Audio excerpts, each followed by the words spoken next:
que foi uma física, matemática e cientista espacial, e uma das primeiras mulheres negras a ocupar um cargo de superioridade na NASA.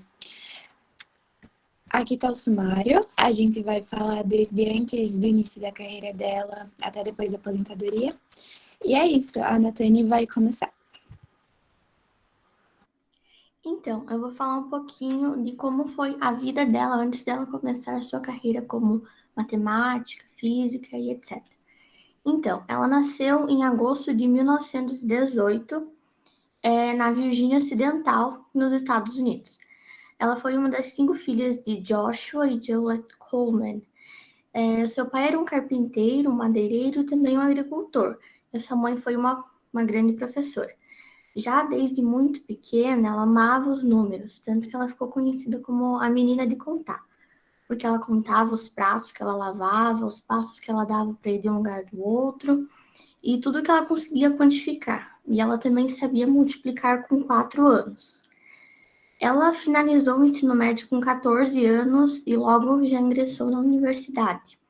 Com 18 anos, ela concluiu e então começou a dar aulas de matemática e francês até seguir seu sonho de ser uma pesquisadora. Ela casou-se com James Coble e juntos eles tiveram 3 filhas.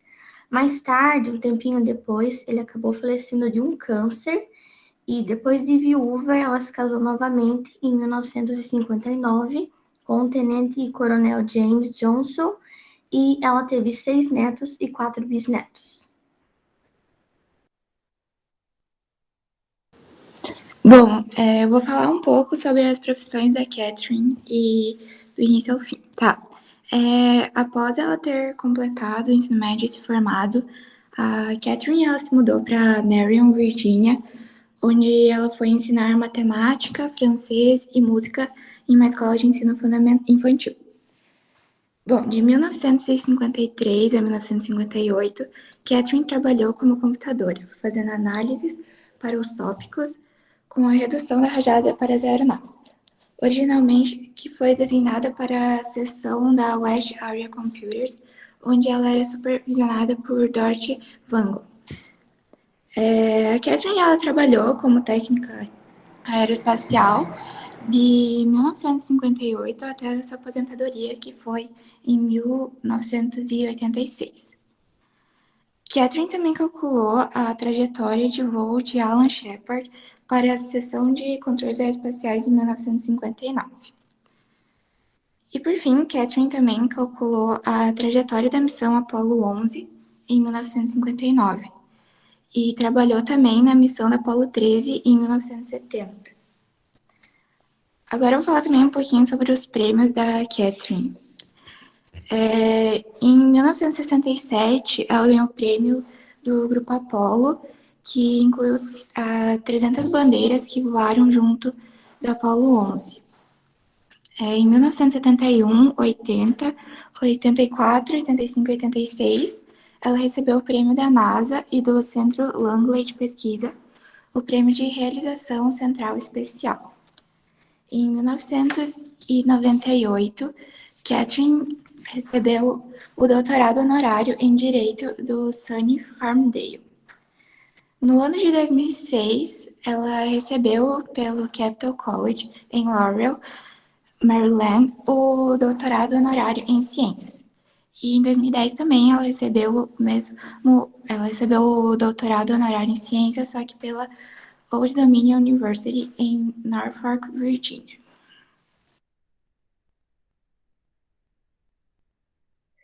Eu vou falar um pouquinho sobre a carreira da Catherine na NASA.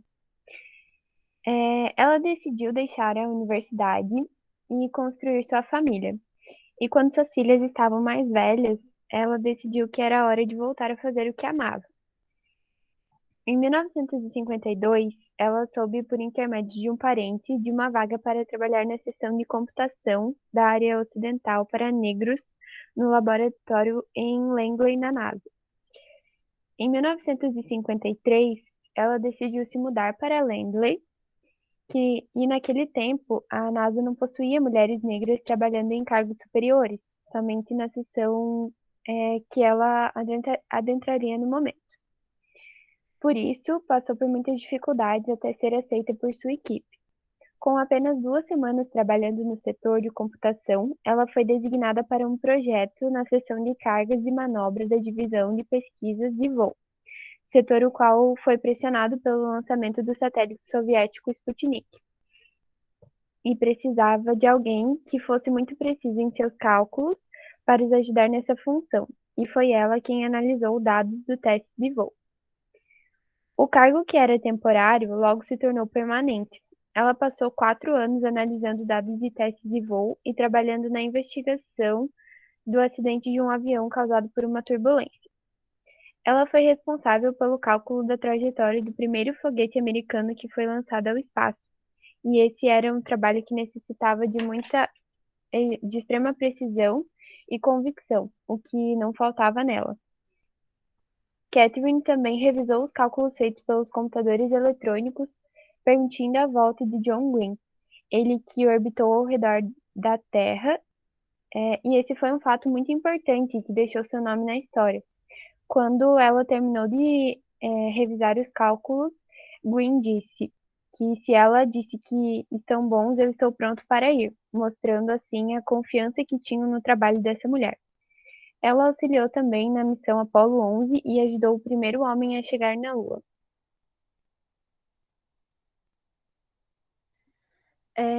Eu vou falar um pouco sobre o reconhecimento dela.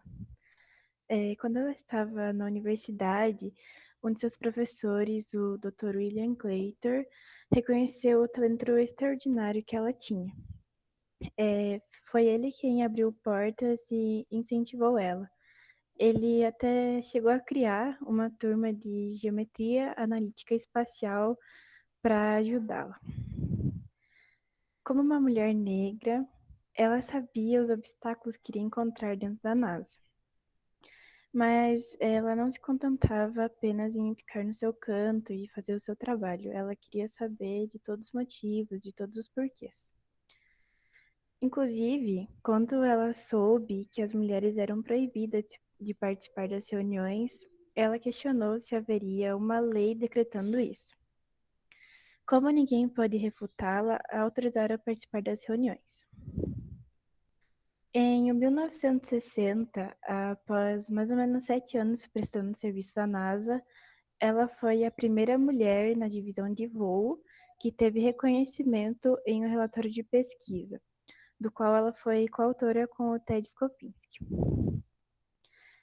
Aí, com o passar do tempo, ela foi sendo convidada a participar de diversos projetos importantes, significando que ela já estava sendo reconhecida dentro da agência.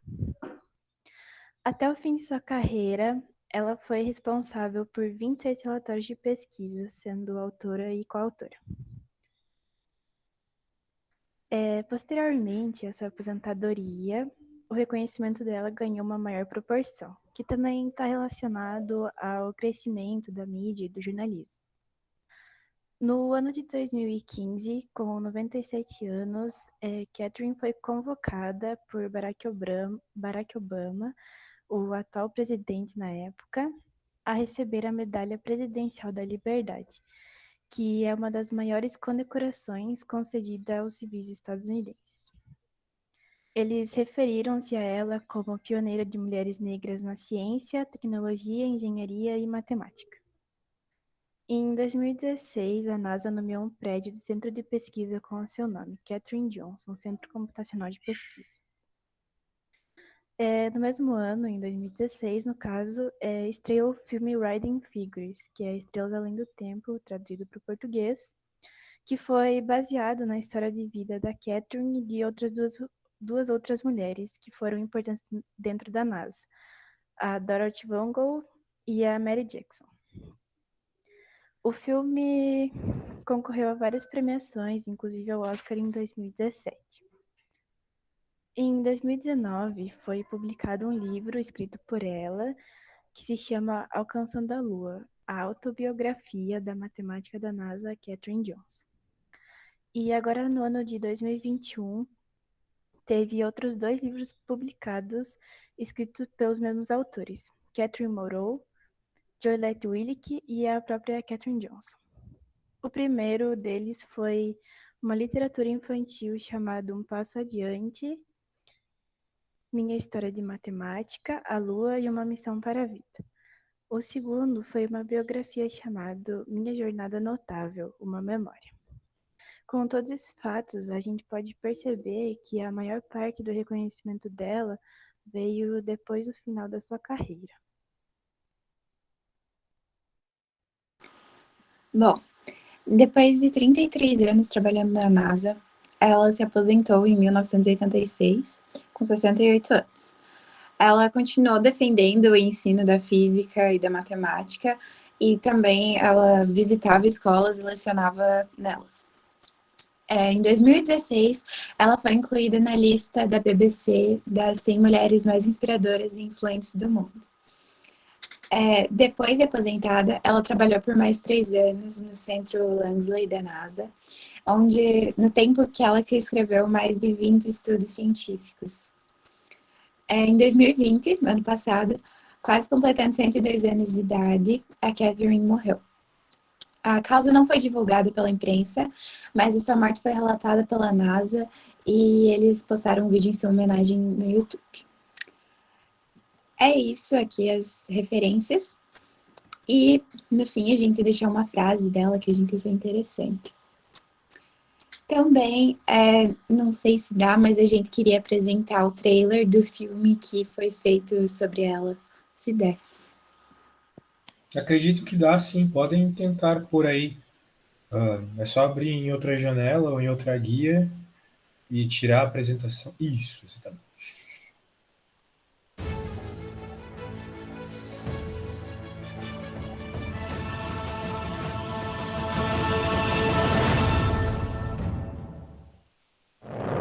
Russians, spy satellite, taking pictures of God knows what. Get us up there, Harrison. We can't justify a space program that doesn't put anything in space. We all gonna end up unemployed riding around in this pile of junk. You're welcome to walk the 16 miles or sit in the back of the bus. We're putting a human into space. We bring him in too soon, he burns up on re-entry. I need math that doesn't yet exist. Find a mathematician before the Russians plant a flag on the damn moon. You have identification on it? NASA, sir.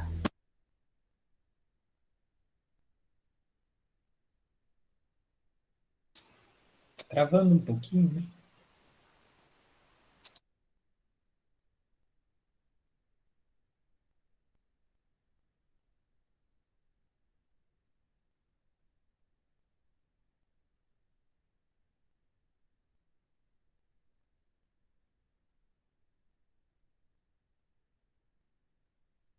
Bem, eu acho que pifou aqui o vídeo, né? Acontece. Não tem problema não. Muito massa essa história. Eu não conhecia a história dessa cientista, sensacional mesmo. Era incrível aí, trabalhando na NASA. Para qualquer um. Incrível. Parabéns pela apresentação, gostei muito.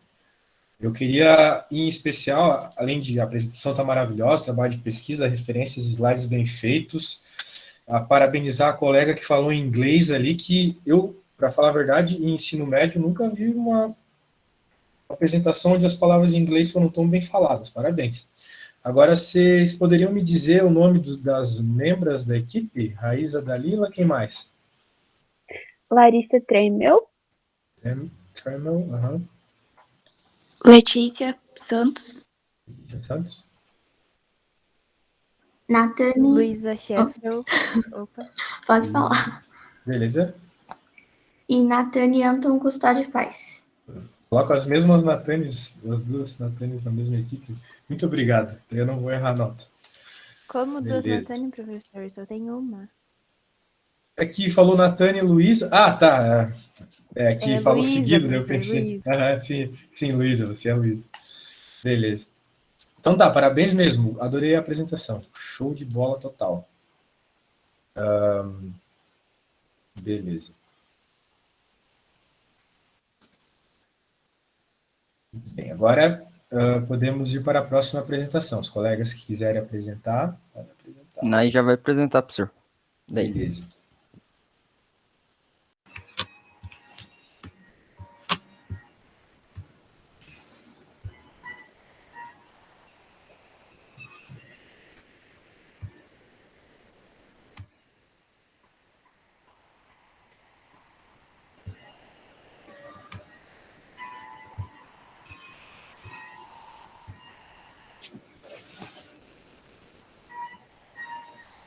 Deu certo? Tá apresentando? Sim, tá certo. Sim, tá aparecendo aqui. Bem legal. Tá. Quem participou do trabalho foi eu, Raíssa Quental, o Thiago Felipe, o Matheus Lemos e o Cauã Felipe. Bom, todas as verdades são fáceis de perceber, depois de já terem sido descobertas. O problema é descobri-las. Galileu Galilei.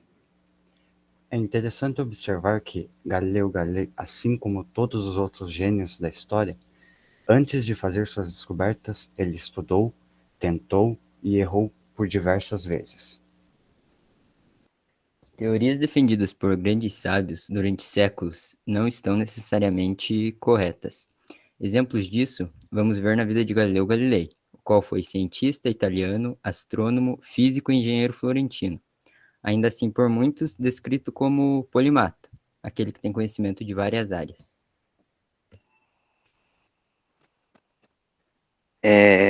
Com muita frequência, ele é referenciado como pai da astronomia observacional, pai da física moderna, pai do método científico e pai da ciência moderna.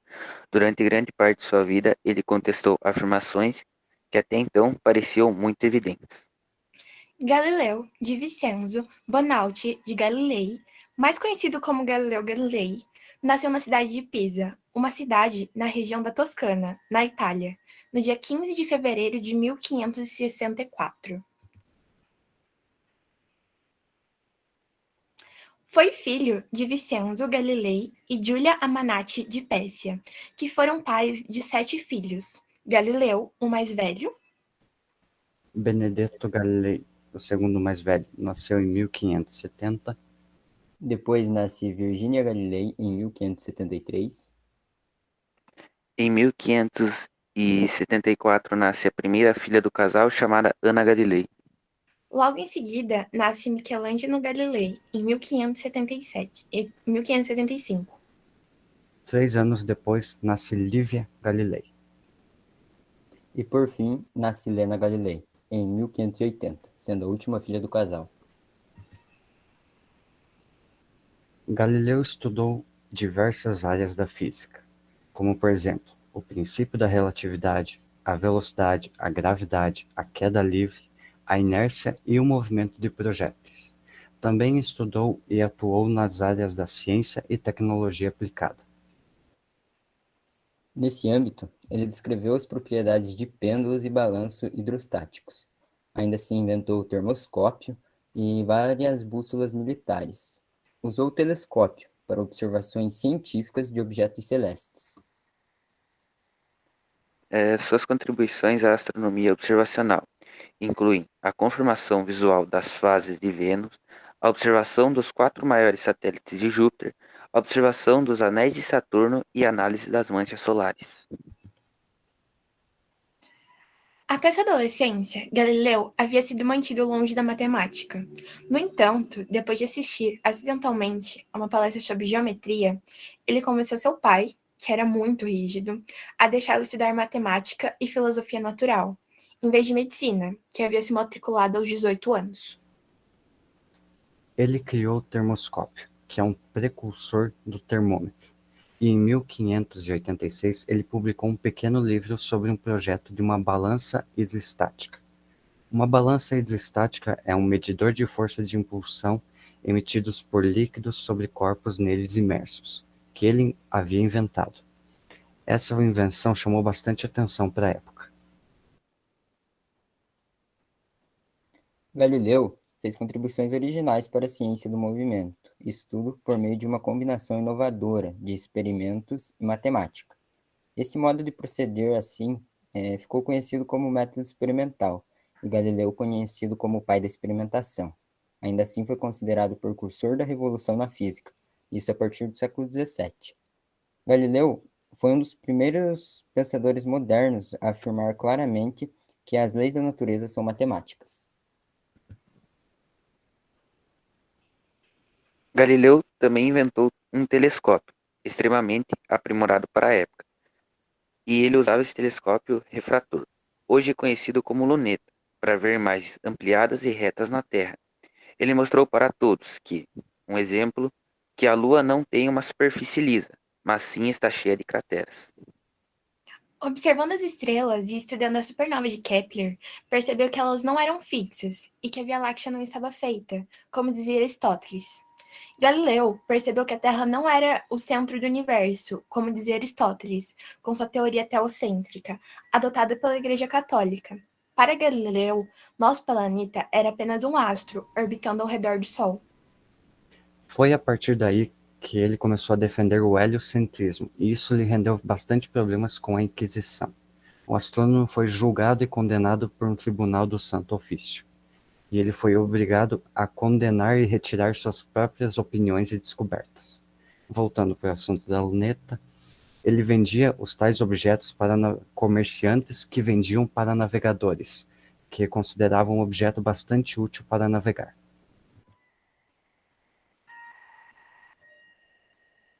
Em 7 de janeiro de 1610, Galileu observou com seu telescópio o que ele descreveu na época como 3 estrelas fixas, totalmente invisíveis, isso devido ao seu pequeno tamanho. Ele notou também que elas eram muito próximas a Júpiter, então fazendo uma conclusão que estavam orbitando Júpiter. Ele tinha descoberto nada mais, nada menos que 3 das 4 maiores luas de Júpiter, e depois de um tempo ele achou a 4ª. Essa descoberta causou uma revolução na astronomia. Um planeta menor orbitando outra era contra os princípios da cosmologia aristotélica, que sustentava que todos os corpos celestes deveriam circular na Terra. Astrônomos, filósofos e físicos discordaram ou se recusaram a acreditar na tal descoberta.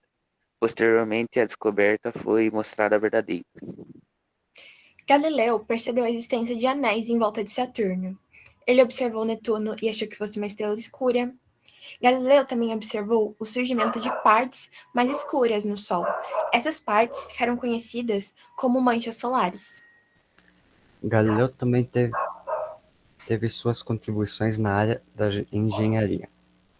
Ele aprimorou a bússola geométrica da época e ajudou a melhorar a mira de canhões utilizando a matemática. Com o objetivo de estudar partes de insetos, ele usou seu microscópio composto. Aparentemente, ele foi um dos primeiros a usar tal objeto.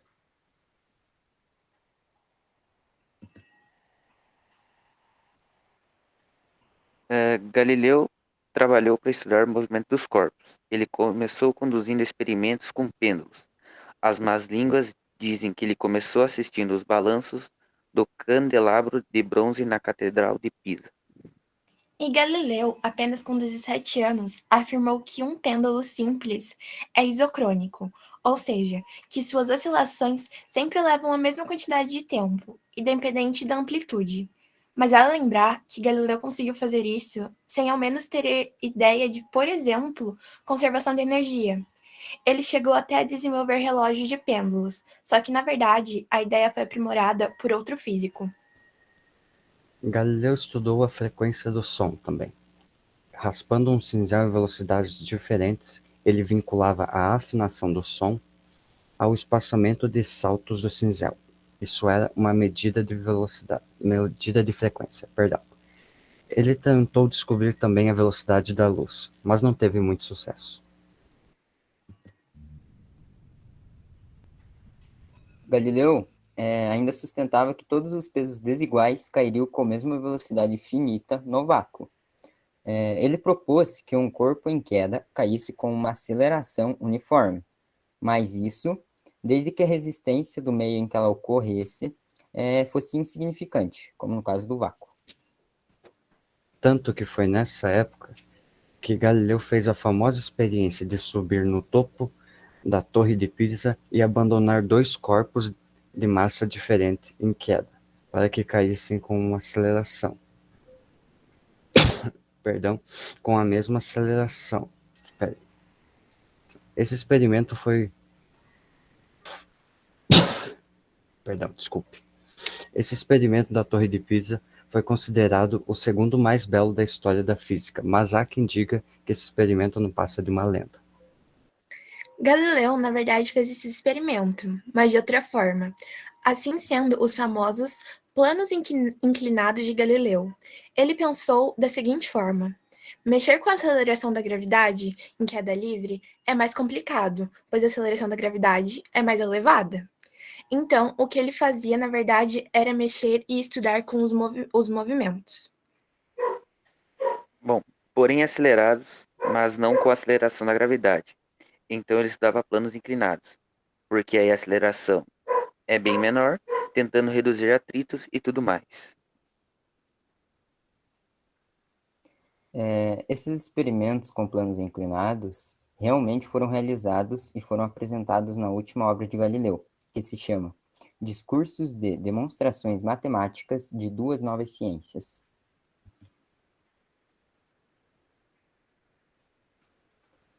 Galileu é considerado o introdutor do método experimental na física, acreditando que a realização dos experimentos, ao controlar as partes importantes de fenômenos, ajudaria na sua explicação. Esse método inovador surgiu para abordar a pesquisa de um modo diferente, o que levou a uma conclusão bastante distinta das de Aristóteles. Esse é o suposto experimento que Galileu fez na Torre de Pisa. Bom, Galileu concluiu que a massa de um corpo não influencia no seu tempo de queda. Ou seja, desprezando-se a resistência do ar, o tempo de queda de um corpo não depende da sua massa. O espaço percorrido na queda é diferentemente proporcional, e o quadrado dos tempos é a constante e proporcional à aceleração.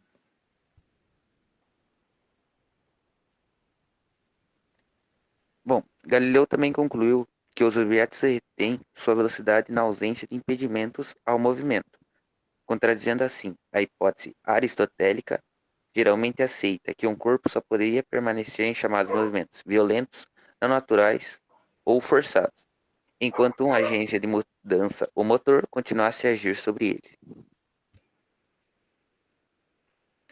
Para Galileu, as marés eram causadas pelo deslocamento da água nos mares, quando um ponto da superfície da Terra acelera devido à rotação da Terra em seu eixo e à evolução em torno do Sol.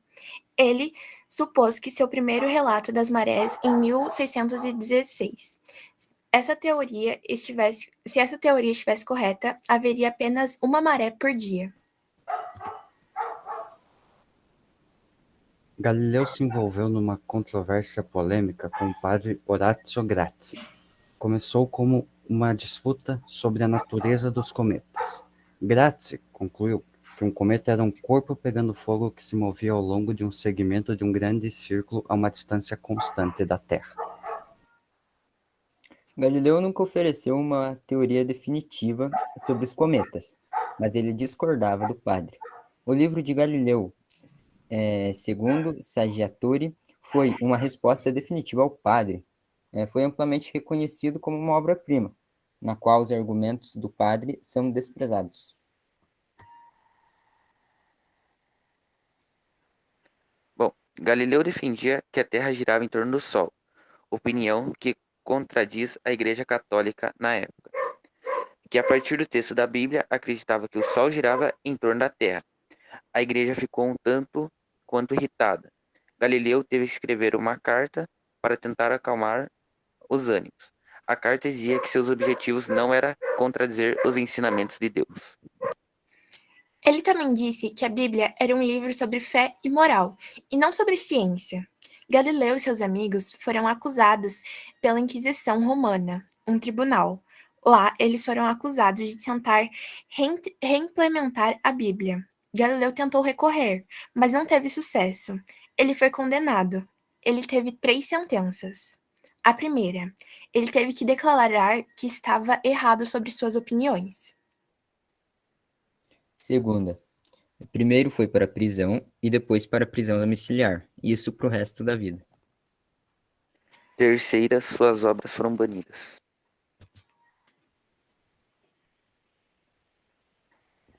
Em 1642, aos 77 anos, ele morreu. Como ele foi condenado pela igreja, ele não pôde ser enterrado ao lado de seus familiares. Muito triste, por sinal. Em 1992, 350 anos da morte dele, a igreja finalmente reconheceu que estava errado. Um pouquinho tarde, né? Suas contribuições para a ciência são lembradas até os dias atuais. Segundo Stephen Hawking, Galileu provavelmente tem mais responsabilidade pelo nascimento da ciência moderna do que qualquer outra pessoa, sendo que até mesmo Albert Einstein o chamou de pai da ciência moderna.